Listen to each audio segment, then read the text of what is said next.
Hello friends, कसे आहात तुम्ही? आय होप तुम्ही सगळे सुखी आणि स्वस्त असाल. तर फ्रेंड्स, आज खूप महत्त्वाच्या एका टॉपिकवरती तुमच्यासोबत बोलायचं आहे मला. तर तो महत्त्वाचा टॉपिक आहे, तर एक गृहिणी कशा प्रकारे वर्क करून आपल्या फॅमिलीला फायनान्शियली सपोर्ट करू शकते. गृहिणी फक्त घरातले कामं करणारीच असते. म्हणजे तिची एक काहीतरी मानसिकता झालेली असते की आपण बाहेर कामाला जाऊ शकत नाही, आपण पैसा कमवू शकत नाही, आपण आपल्या फॅमिलीला सपोर्ट करू शकत नाही, अशी काहीतरी मानसिकता असते गृहिणीची. पण सर्वात अगोदर मी तुम्हाला हे सल्ला देईन की ही जी काही मानसिकता आहे ना, ही काढून फेकून द्या डोक्यातून. कारण की तुम्ही तुमच्या फॅमिलीसाठी फायनान्शियली सुद्धा सपोर्ट करू शकता. प्रत्येक जी मुलगी असते ना, ती म्हणजे लहानपणापासूनच आपल्या आईकडून शिकत असते की स्मार्ट गृहिणी कसं बनायचं. कारण की आपली आई कशा प्रकारे घरातली बचत करते, कशा प्रकारे म्हणजे घरात होणारी वेस्टेज वाचवते, ह्या गोष्टी आपण सगळ्या बघितलेल्या असतात. म्हणजे आपली आई असो किंवा आजी असो किंवा आपले सासूबाई असो, यांनी म्हणजे पूर्ण आयुष्य काढलेलं असतं आणि त्यांना खूप अनुभव असतात आणि ते अनुभव त्यांनी आपल्यासोबत शेअर पण केलेले असतात आणि आपण ते बघितलेले सुद्धा असतात प्रत्यक्षामध्ये. आणि तेच आपण ध्यानात ठेवून आपण पुढं आपला संसारसुद्धा सुंदर करू शकतो. रोजच्या दिवसामध्ये ना, आपल्या घरामध्ये छोट्या छोट्या गोष्टीमधून काही ना काहीतरी वेस्टेज होतच असते आणि ती वेस्टेज कशा प्रकारे होते हे लक्ष देऊन ऐका. फ्रेंड्स, पहिला मुद्दा आहे आपल्या स्वयंपाकघरात होणारी पहिली वेस्टेज, ती म्हणजे सिलेंडर. तर फ्रेंड्स, आजकाल सिलेंडरचा भाव तर माहिती आहे तुम्हाला किती. म्हणजे 400-450 रुपयाला भेटणारा सिलेंडर आज हजारोच्या भावानं चाललाय. आणि सिलेंडर एक आपल्याला म्हणजे खूप महत्त्वाची गोष्ट आहे. कारण की आपण आजकालच्या ह्याच्यामध्ये चुली वगैरे पण, म्हणजे ज्यांना जागा असते ते चुली वगैरे करू शकतात. पण सगळ्यांकडे जागा असते असं नाही. त्यामुळं चुलीचा वगैरे तर प्रश्नच नाही आहे. त्यामुळं सिलेंडर खूप महत्त्वाचा आहे. पण या सिलेंडरची वेस्टेज होणारी जी वेस्टेज आहे ना, ती वाचवणं हे आपलं पहिलं कर्तव्य आहे. आणि ती म्हणजे अशा प्रकारे की पहिलं आपण एक कुकरचा यूज केला पाहिजे. रोजच्या वापरामध्ये आपण कुकर वापरला पाहिजे. भलं ही एक महिन्याची इन्व्हेस्टमेंट असू द्या, 1000-2000पर्यंत कुकर येतो. तो कुकर आपण रोजच्या म्हणजे याच्यामध्ये वापरला पाहिजे स्वयंपाक करताना वगैरे. कारण त्याच्यामुळे ना जवळजवळ म्हणजे 50% गॅसची बचत होते कुकरमुळे. कारण डाळ आणि भात एकाच टायमाला शिजतं. नाहीतर असं म्हणलं तर डाळीला अर्धा तास लागतो शिजायला, भाताला अर्धा तास लागतो. त्यामुळं खूप गॅस जो आहे तो वेस्ट जातो. पण कुकर जर लावला तर 15 मिनिटामध्ये आपलं डाळ आणि भात रेडी होतं. त्यामुळं भरपूर गॅस वाचतो त्याच्यामुळे. आणि दुसरी गोष्ट म्हणजे असं की एखादी गृहिणी समजा चहा वगैरे केला, तर तो चहा उकळून तो चहा असं ओतेपर्यंत कपामध्ये ओतत असते चहा आणि गॅस चालूच असतो. तर ही तुमच्या नजरेत जरी छोटीशी गोष्ट असली तरी भरपूर मोठं नुकसान आहे ते. आणि अशी गोष्ट होऊ नये. जेव्हा चहा उकळतो लगेच गॅस बंद करा आणि पुन्हा चहा ओता. आणि एक गोष्ट अशी की एखादी गृहिणी समजा घाई असेल, तर एखादा पदार्थ लवकर लवकर शिजवायचा आहे, तर आपल्याला काय वाटतं की गॅस फास्ट केला ना तर लवकर शिजून निघेल. म्हणजे भलंही ते पातेलं छोटंसं आहे, पण गॅस एकदम मोठा केला, त्या पातेल्याच्या बाहेर गॅस जातोय, तर आपल्याला वाटतं की पटकन शिजून निघेल. पण ही चुकीची गोष्ट आहे. कारण जेवढं ते पातेल्याचं बुड असतं ना, फक्त तेवढंच अन्न शिजत असतं. बाकी जे वरती जी आग असते ना, ती वेस्ट जात असते. त्यामुळं ना, जेवढं पातेलं आहे ना, तेवढीच फक्त गॅस तेवढाच फक्त फ्लेमवरती ठेवा आणि बाकीचा वायपट गॅस घालवू नका. जर अशा प्रकारे जर आपण बचत केली ना थोडी थोडी, तर तुम्हाला समजा प्रत्येक महिन्याला एक बाटला लागतो, तर तिथे तुम्हाला 15 दिवस जास्ती जाईल किंवा समजा 10 दिवस जास्ती जाईल. असं 10-10 दिवस जर करून तुम्ही 3 महिने जर पैसे वाचवले, तर 1 महिन्याचा पैसे वाचले की नाही तुमचे, म्हणजे 1000 रुपये तुम्ही वाचवले. 3 महिन्यामध्ये तुम्ही 1000 रुपये एका म्हणजे फक्त सिलेंडरच्या मागे तुम्ही 1000 रुपये वाचवले 3 महिन्यामध्ये. तर ही झाली पहिली टीप. आणि आता दुसरी टीप ही आहे की घरामध्ये ना विजेचा अपव्यय होत असतो आपल्या. म्हणजे आपल्याला माहिती नसतं की अपव्यय चालू आहे, पण होत असतो. ते कशा प्रकारे की आपण मोबाईल वगैरे चार्जिंगला लावतो, तर काही जण काय करतात की ते मोबाईल चार्जिंगचं पिन काढतात फक्त आणि ते बटन जे असतं ते ऑनच असतं, ते तसंच सोडून जातात. आणि आपलं पण काही फारसं लक्ष जात नाही त्या गोष्टीकडं. त्यामुळं ते जेव्हा बटन चालू असताना मोबाईल जरी काढला तरी सुद्धा तिथं विजेचा अपव्यय होतच असतो. त्यामुळं ही गोष्ट एक टाळा. दुसरी गोष्ट अशी की आपला टी व्ही जो असतो ना, तो टी व्ही आपण रिमोटनी ऑन किंवा ऑफ करतो. पण जेव्हा आपल्याला गरज नसेल तेव्हा रिमोटने ऑफ करण्यापेक्षा डायरेक्टली जाऊन स्विच ऑफ करा. कारण रिमोटने जेव्हा आपण ऑफ करतो ना, तेव्हा थोडी का होईना कुठंतरी विजेचा अपव्यय होतच असतो. कारण टी व्ही चालूच असतो, फक्त आपण रिमोटने ऑफ केलेला असतो, परंतु थोडीशी का होईना तिथं वीज आपली वेस्ट जात असते. आणि आपल्या घरामध्ये पाण्याचं फिल्टर वगैरे असतं ॲक्वागार्ड. तर ॲक्वागार्डचं ना ते आपण एका हंड्यामध्ये किंवा एखाद्या मटक्यामध्ये पाणी भरून घ्यायचं आणि त्यानंतर ते मशीन जी आहे ती ऑफ करायची. त्याच्यामध्ये पण आपली छोटीशी सेविंग होईल. आणि एक गोष्ट असते की फ्रीजचं ना आपण जेव्हा बाटल्या पाण्याच्या भरतो किंवा काही भाज्या काढायचं हे ते, त्यासाठी आपण फ्रीजचा दरवाजा जास्ती वेळ आपण ओपन ठेवतो आणि त्यामुळं ना खरं तर लाईट बिल जास्ती येतं. कारण की फ्रीजचा दरवाजा होता होईल तेवढं ना जास्ती वेळ चालू नाही राहिला पाहिजे, याच्याकडे आपण लक्ष दिलं पाहिजे. पटापट म्हणजे जे काही आपल्याला काय घ्यायचं आहे द्यायचं आहे, जे काही ठेवायचं आहे ते पटकन करायचं आणि दरवाजा बंद करून ठेवायचा. त्यामुळे आपल्या विजेची बचत नक्की होईल आणि लाईट बिल नक्की कमी येईल. आणि पुढची टीप अशी थोडीशी सिक्रेट आहे, तर लक्ष देऊ नाही का, इतरांना कळू देऊ नका. तर एक स्मार्ट टीप आहे, ती म्हणजे अशी की जेव्हा आपण काही बाजारातून सामान वगैरे आणतो, काही वस्तू आणतो, तर ते चिल्लर कॉईन वगैरे असतात ना, तर ते कॉईन ना आपण जिथे आपले रोजचे पैसे असतात तिथं अजिबात ठेवायचे नाही. म्हणजे आपले रोजच्या घर खर्चासाठी जे पैसे असतात ना ते वेगळे ठेवायचे, वेगळ्या पर्समध्ये. ते सगळ्यांना माहितीच असतं की ह्या पर्समध्ये पैसे आहेत, ती पर्स वेगळी ठेवायची.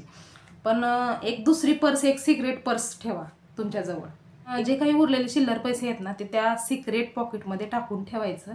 आणि ते पॉकेट जे आहे ना ते अशा ठिकाणी ठेवायचं जिथं सहसा कोणी जात नाही, कोणाचं लक्ष जात नाही. कारण की सगळ्यांना माहिती असतं की आपण कुठे पैसे ठेवतो, कुठे नाही. तर जेव्हा कधी कोणाला पैसे म्हणजे कमी पडतात तर लगेच कोणाला पैसे कमी पडले तर लगेच ते वापरल्या जातात पैसे. त्यामुळं आपली सेविंग अशा प्रकारे होतच नाही, होऊ शकतच नाही ना. कारण की गरज पडली की लगेच घेतले पैसे, मम्मी मला याच्यासाठी पैसे पाहिजेत, घेतले पैसे. मिस्टर पण बोलतात मला याच्यासाठी पैसे पाहिजे, घेतले पैसे. आपली सेविंग कशामुळे होणार आहे? तर त्याच्यासाठी हे सिक्रेट पॉकेट हे नक्की ठेवा आपल्याजवळ. मी माझ्या मम्मीकडूनच हे शिकले. जेव्हा मी लहान होते ना तेव्हा माझी मम्मी कशा प्रकारे सेविंग करायची हे मी बघत होते. आणि तिची ही एक टेक्निक असायची की जे काही सुट्टे पैसे असतात ना, कॉईन वगैरे किंवा काही, तर ती ना कुठल्या तरी डब्यामध्ये ठेवायची किंवा कुठल्या तरी टोपाखाली ठेवायची किंवा कुठल्या तरी तांब्याखाली ठेवायची.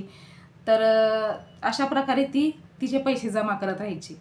आणि जेव्हा कधी पप्पाला एमर्जन्सी पैसे लागतात त्या टायमाला ती सगळे घरातले भांडे जे आहेत ना ती सगळे भांडे चेक करायची आणि त्यामधून ते पैसे साठवून पप्पाला द्यायची. म्हणजे ही एक स्मार्ट गृहिणीचं हे एक वैशिष्ट्य आहे की एमर्जन्सीमध्ये स्मार्ट गृहिणी कधीही आपल्या पतीच्या उपयोगाला येते. आणि पुढची गोष्ट आहे ती म्हणजे ग्रॉसरी, म्हणजे महिन्याचं रेशन. तर जेव्हा आपण महिन्याचं रेशन भरायला जातो ना तेव्हा मी तर अशा प्रकारे करते की समजा ह्या महिन्यामध्ये गहू जास्ती भरणार, पुढच्या महिन्यामध्ये तांदूळ जास्ती भरणार, त्याच्या पुढच्या महिन्यामध्ये ज्वारी जास्ती भरणार. आम्हाला एका महिन्याला नाही म्हणता समजा 15 किलो तांदूळ लागतं एक्झॅम्पल. तर 15 किलो तांदूळ लागतं ना, तर मी फक्त 15 किलोच तांदूळ घेऊन ठेवत नाही, तर एखादी गोणीच घेते डायरेक्ट तांदळाची. कारण की जेव्हा आपण अशा प्रकारे म्हणजे एखादी गोणी वगैरे घेतो ना तेव्हा नाही म्हणता 1 किलोच्या मागं आपले 4 ते 5 रुपये वाचतात तिथे. कारण की मी स्वतः हे अनुभव घेतलेला आहे. जे तांदूळ आम्हाला ना 56 रुपये किलोने भेटत होते, तर आम्ही ते गोणी घ्यायला गेलो ना तर तेच तांदूळ आम्हाला 52 रुपये किलोने भेटले. म्हणजे तिथं आमचे 4 रुपये वाचले. तर समजा प्रत्येक 1 किलो मागे 4 रुपये वाचले, तर असे 30 किलो 30 किलो तांदळामागे किती पैसे वाचले असतील? 120 रुपये माझे वाचले तिथे. अशा प्रकारे आपण पैसे वाचवू शकतो. त्यामुळं होता होईल तेवढं जे आपण रॅशन भरतो ना ते असं गोणीच डायरेक्ट घेत जावा. आणि पुढची गोष्ट आहे ती म्हणजे ब्युटी प्रोडक्ट. तर तुम्हाला असं वाटेल की मी हा सल्ला देते की म्हणजे मेकअप वगैरे करू नका किंवा चांगलं राहू नका किंवा घाणेरडा राहा. तर असं माझं म्हणणं अजिबात नाही. चांगलं राहा, सुंदर दिसा. पण काय काय माहिती आहे का, काही काही ब्युटी प्रोडक्ट जे असतात ना ते खूप हानिकारक असतात, ज्यामुळं आपले चेहऱ्याची स्किन वगैरे पूर्ण खराब होते. म्हणजे आपले पैशाची तर नुकसान होतच होतं, पण सोबतच आपला चेहरा पण खराब होतो. तर पैसे देऊन आपलं चेहरा वगैरे खराब करण्यापेक्षा ना जे होता होईल तेवढं ह्या गोष्टी टाळा. आणि हे महाग महाग ब्युटी प्रोडक्ट वगैरे मागवण्यापेक्षा ना ते घरगुती उपाय असतात ना ते दूध, बेसन, हळद हे मिक्स करून चेहऱ्याला लावतात. म्हणजे मी तर हे असं काही लावत नाही. माझं तर साधं सिंपल आहे. एक फेअर अँड लवली क्रीम आणि fair and lovely face wash, याच्या व्यतिरिक्त मी चेहऱ्याला काहीच लावत नाही. कारण माझ्या चेहऱ्याला काही सूट होत नाही, लगेच इन्फेक्शन होतं त्याचं. मेकअप म्हणजे ते रंगरंगोटी वगैरे केलं ना तर माझ्या तर मते की ते चांगलं नाही दिसत अजिबात. ते एकदम भयानक दिसतं. असं ओरिजिनल तर असं उजेडात जर बघायला गेलं ना मेकअप केलेलं एखाद्या बाईला तर ते खूप भयानक दिसतं माझ्या तर मते. आता ते माझं मत आहे, तुम्हाला जर चांगलं वाटत असेल तुम्ही करू शकता. पण होता होईल तेवढं ते आपल्या चेहऱ्याचं वाटोळं करून घेऊ नका. ते ब्युटी प्रोडक्ट वगैरे याच्यावरती पैसे वेस्ट पण घालवू नका आणि चेहऱ्याला पण आपल्या खराब करून घेऊ नका. हे माझं मत आहे. आपली स्किन जी आहे ना ती काही गोष्टींवरून डॅमेज होत असते. ती म्हणजे कडाक्याचं ऊन लागलं तर स्किन डॅमेज होते किंवा काही आपलं खाण्यापिण्यामध्ये काही म्हणजे चुकीच्या गोष्टी आल्या तर ते पिंपल्स वगैरे येतात, त्याच्यामुळे स्किन डॅमेज होते. तिसरी गोष्ट की खराब पाणी, जिथं खराब पाणी असतं ना त्या ठिकाणी म्हणजे स्किन डॅमेज होते, त्याच्यामुळं आपला चेहरा खराब होऊ शकतो. तर अशा काही गोष्टी असतात आणि ह्या गोष्टी आपण होता होईल तेवढं टाळायचं. आणि ह्या गोष्टी जर टाळल्या ना तर आपल्याला ते ब्युटी प्रोडक्ट वगैरे वापरायची पण काही गरज पडणार नाही. जे आपलं नॅचरल ब्युटी आहे तेच चांगली असते. ते बाकी रंगरंगोटी वगैरे केलेलं ते माझ्या मते तरी एवढं चांगलं नाही दिसत. ते एकच क्वालिटीचं कुठलीही क्रीम वापरायची, ते कुठलीही असो, म्हणजे पॉन्ड्स असो किंवा फेअर अँड लवली असो किंवा विको टर्मरी असो, कुठलीही जे आपण क्रीम लावतो तीच कंटिन्यू ठेवायची आणि एक फेस वॉश फक्त वापरायचा. बाकी जर आपण हे दोनच वस्तू फक्त आपण वापरल्या ना, दुसरं काहीच नाही लावलं तर आपल्या चेहऱ्याला पिंपल्स वगैरे येणार नाहीत आणि आपली स्किन जी आहे ती डॅमेज होणार नाही. ज्यामुळं आपल्याला म्हणजे काहीतरी महाग ब्युटी प्रोडक्ट वगैरे विकत घेण्याची काही गरज पडणार नाही आणि त्यामुळं आपले पैसे नक्की वाचतील. आणि त्या वाचलेल्या पैशामध्ये म्हणजे जे ब्युटी प्रोडक्टसाठी आपण पैसे यूज करणार होतो त्या पैशामध्ये आपण एखादी भारीवाली साडी वगैरे घेऊ शकतो किंवा एखादा ड्रेस घेऊ शकतो चांगला. पुढची गोष्ट अशी की म्हणजे जवळजवळ सगळ्याच बायकांचं एक मत असतं की शेजारणीनं हे घेतलं तर मला ते पाहिजेच किंवा माझ्या मैत्रिणीने हे एखादी वस्तू घेतली तर ती वस्तू मला पाहिजे. हे ॲक्च्युली चुकीचं आहे. थोडासा विचार करा की प्रत्येकीचं घर वेगळं वेगळं असतं, प्रत्येकीचा संसार वेगळा वेगळा असतो. त्यामुळं त्या गोष्टीची गरज त्या लेडीजला आहे की नाही ते तिचं तिनं ठरवलं, पण त्याच गोष्टीची गरज आपल्याला आहे की नाही हे आपण ठरवायचं असतं. कारण विनाकारण आपल्या घरामध्ये जर पसारा, अडचण हे असं होता होईल तेवढं टाळायचं. आपल्या घराला शोभेल असं कुठली वस्तू असेल आणि त्या वस्तूची आपल्याला गरज आहे की नाही, ती वस्तू जर नसली तर आपलं चालू शकत नाही का, किंवा त्या वस्तूमागे जे आपण इन्व्हेस्टमेंट करतो तर त्याचा काही उपयोग होईल का, ह्या सगळ्या गोष्टींचा विचार करूनच आपण एखादी वस्तू खरेदी करायची असते. नाही की दुसऱ्याने घेतलं म्हणून आपण पण तीच घ्यायचं असं नाही. हे चुकीचं आहे.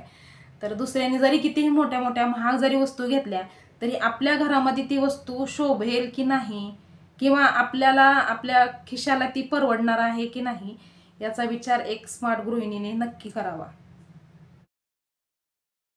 आणि एक अतिशय महत्त्वाची गोष्ट मी तुमच्यासोबत शेअर करणार आहे. आपण एखादी बिशी वगैरे लावली ना तर माणूस काळजीने तिथे पैसे भरायचेच आहेत आपल्याला, हे आपल्याला माहिती असतं. त्यामुळं आपण आपला खर्च जो आहे तो कमी करून आपण बिशी भरत असतो. आणि ही एक बेस्ट सेविंग आहे, माझ्या तर मते बेस्ट सेविंग आहे. आणि ह्या अशा प्रकारच्या सेविंगमुळेच आम्ही थोडं थोडं करून आम्ही हा फ्लॅट वगैरे घेतला. कारण की आम्ही 17-18 हजार पगार यायची आणि 4-5 हजार भाडं. तर एवढ्या ह्याच्यामध्ये ना आम्ही 12-13 हजार रुपये बिशी भरायचो. महिला बचत गट भरायची मी. तर हे एक महत्त्वाचा टप्पा होता आमच्या ह्याच्यामध्ये, की बिशी भरणं गरजेचंच होतं आणि बचत गट पण भरणं गरजेचंच होतं. तर ह्या दोन्ही ठिकाणी आम्ही घरामध्ये भलं थोडंसं कमी खर्च करू, पण ह्या दोन्ही ठिकाणी आम्ही पैसे इन्व्हेस्ट करत होतो. आणि ही इन्व्हेस्टमेंटच घेऊन आम्ही म्हणजे पुढचं आमचं घर हे फ्लॅट वगैरे आम्ही ह्या बुक केला. तर बिशी लावणं किंवा एखादा बचत गट वगैरे त्यामध्ये पैसे भरणं हे खूप स्मार्ट वर्क आहे. तर आपल्या ऐपतीप्रमाणे जेवढं होईल तेवढी बिशी लावा. असं नाही म्हणत की घरात उपाशी राहा आणि बिशी भरा, असं नाही माझं मत. तर होता होईल तेवढं सेविंग करा. आणि अजून एक महत्त्वाची गोष्ट तर ती म्हणजे हेल्थ इन्शुरन्स. तर खरंच मनापासून सांगते की हेल्थ इन्शुरन्स ना खूप महत्त्वाचं आहे. कारण जोपर्यंत आपण जिवंत आहोत, जोपर्यंत जीवन आहे ना, तोपर्यंत आपल्या जीवनाला कधी काय होईल काही सांगता येत नाही. त्यामुळं आपल्या जीवनाच्या सेफ्टीसाठी किंवा आपल्या फॅमिलीच्या जीवनाच्या सेफ्टीसाठी ना हेल्थ इन्शुरन्स अतिशय महत्त्वाची गोष्ट आहे. भलं तुम्ही वर्षातून तुम्हाला 17-18 हजार रुपये खर्च करावे लागतात, पण आपलं एक सिक्युरिटी होते ना. जिथे आता आमच्या घरामध्ये असे 2 इन्सिडेंट्स झालेले आहेत. एक अनुष्कासोबत, म्हणजे जेव्हा आम्ही हेल्थ इन्शुरन्स बंद केलं तेव्हाच नेमकं अनुष्का आजारी पडली आणि तिला नाही म्हणता लाख रुपये खर्च झाले तिला. आणि आता दुसरी गोष्ट की आता तुम्हाला मी सांगितलं होतं की एक 8-15 दिवस झाले असतील, माझ्या लहान नंदेच्या मुलाचं ॲक्सिडेंट झालं. तर तिथे गुडघ्याची वाटी आहे ना, ती वाटी क्रॅक झाली, फुटली. तर त्याचं ऑपरेशन करायला नाही म्हणता 2 लाख रुपये तिथे खर्च झाला. तर म्हणजे देव न करो कोणासोबत असं होऊ. सगळेजण सुरक्षित राहा, सगळेजण सुखी राहा. पण जोपर्यंत जीवन आहे ना तोपर्यंत जीवनाचा काही भरोसा नसतो. कधी आपल्याला कधी इमर्जन्सी गरज पडेल काही सांगता येत नसते. त्यामुळं ह्या अशा वेळेसाठी ना नेहमी म्हणजे सावध राहिलं पाहिजे. थोडंसं कमी खर्च करा, पण हेल्थ इन्शुरन्स नक्की वापरा. आपल्या सेफ्टीसाठी आणि आपल्या परिवाराच्या सेफ्टीसाठी हेल्थ इन्शुरन्स अतिशय महत्त्वाची गोष्ट आहे. नक्की काढा. फ्रेंड्स, आजपर्यंत जेवढा मी काही अनुभव घेतला आहे माझ्या जीवनाचा, त्या अनुभवावरून मी तुमच्यासोबत ह्या काही ज्या टिप्स होत्या त्या शेअर केल्या. तर आय होप तुम्हाला ह्या टिप्स ज्या आहेत त्या नक्की फायदेशीर ठरतील. आणि नक्की ह्या टिप्स ज्या आहेत ते फॉलो करून बघा, तुम्हाला फरक जाणवेल. आणि एक स्मार्ट गृहिणी बनायचं म्हणजे विचार करा. फक्त गृहिणी नाही तर आपल्याला म्हणलं पाहिजे स्मार्ट गृहिणी आहे. आपल्या फॅमिलीच्या मेंबरनी सुद्धा म्हणजे आपली काहीतरी तारीफ केली पाहिजे, काहीतरी आपल्याबद्दल चांगलं हे केलं पाहिजे, वक्तव्य केलं पाहिजे. तर जर आपण अशा प्रकारे घरातल्या प्रत्येक, म्हणजे मी काही सगळ्या गोष्टी सांगितल्या अशा नाही, अशा भरपूर काही गोष्टी आहेत ज्यामुळं अजून आपली सेविंग होऊ शकते. छोट्या छोट्या म्हणजे अन्नाची वेस्टेज किंवा जे काही आपण जुने कपडे वगैरे असतो ते फेकून देण्यापेक्षा एखाद्या रस्त्यावरच्या भिकाऱ्याच्या लेकराला वगैरे द्या. त्याच्यानी म्हणजे त्याच्या मनातून आपल्याला आशीर्वाद भेटेल. म्हणजे लेकरं ना भरपूर असे उघडे पागडे पडलेले असतात किंवा फाटके तुटके कपडे घालून फिरत असतात लहान लहान लेकरं रस्त्यावरती, आपण बरेचसे बघितले असतील. तर तशा मुलांना, जे आपल्या घरातले म्हणजे जुने, जे आपल्या मुलांना येत नाहीत कपडे, ते कपडे तशा मुलांना नेऊन द्या. त्यांचा म्हणजे थोडंसं एखाद्याचं चांगलं केलं ना तरी आपल्या पण मनाला थोडंसं समाधानी वाटते आणि त्यांचा पण आशीर्वाद आपल्या लेकराबाळांना भेटतो. त्यामुळं चांगल्या गोष्टी करायला कधीही मागे सरू नका. चांगल्या गोष्टी करण्यासाठी सदैव पुढे राहा. आणि भरपूर अशा काही गोष्टी आहेत, सगळ्या शेअर नाही करू शकत. तर जेवढ्या काही म्हणजे मला जेवढ्या काही अनुभव होत्या मी तुमच्यासोबत शेअर केल्या. तर आय होप तुम्हाला हा व्हिडिओ नक्की चांगला वाटला असेल आणि उपयोगाचा वाटला असेल. आणि या सगळ्या जेवढ्या मी टिप्स तुम्हाला सांगितल्या यापैकी तुम्हाला कुठली टिप्स जास्ती आवडली हे कमेंट करून सांगायला विसरू नका. आणि व्हिडिओ जर आवडला असेल तर लाईक करा, शेअर करा, कॉमेंट करा. आणि चॅनलवर जर नवीन असाल तर चॅनलला सबस्क्राईब करायला मात्र विसरू नका. तर पुन्हा लवकरच भेटूया आपण नवीन एका छानशा ब्लॉगमध्ये. तोपर्यंत स्वस्त राहा आणि मस्त राहा. बाय.